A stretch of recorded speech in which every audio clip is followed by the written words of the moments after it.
minasan konnichiwa. අපි මේ වෙනකොට 99 දක්වා ඉලක්කම් කියන්නේ ඉගෙනගෙන තියෙනවා. දැන් අද අපි ඉගෙන ගමු වයස කියන්නේ කොහොමද? වයස කියනකොට අපි සයි කියන යෙදුම පාවිච්චි කරනවා. සයි වලින් කියන්නේ වයස අවුරුදු කියන එක. ඉතින් ඔයාලට වයස කියන්න ඕන නම් ඉලක්කමත් එක්ක මේ සයි කියන යෙදුම එකතු කරන්නට පුළුවන්.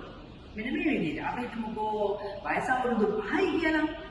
5ට කියනවා go sai gosai වයස අවුරුදු 5. අවුරුදු 11ක් ගමු.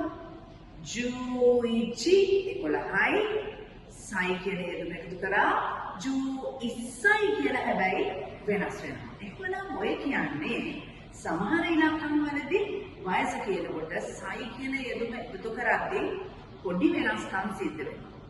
1 ඉස්සයි 8 හස්සයි 10 ජුස්සයි.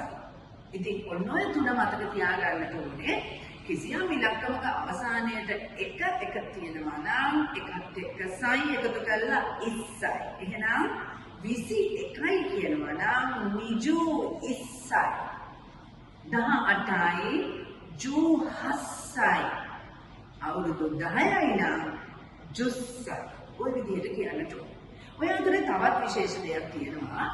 ජපානයේ විශේෂ වයසක් විදිහට සැලකනවා අවුරුදු 20. එතකොට අපි දන්නවා 20 කියන්නේ නිජු. හැබැයි ඔය නිජු කියන යෙදුමට සයි එකතු කරලා නිජුසයි කියන්නේ ඒ වෙනුවට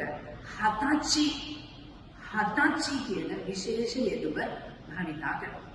ඉතින් වයස කියන්නේ ඔයාලගේ වයසට අදාළ වෙන සංඛ්‍යාවත් එක්ක සයි එකතු කරනවා.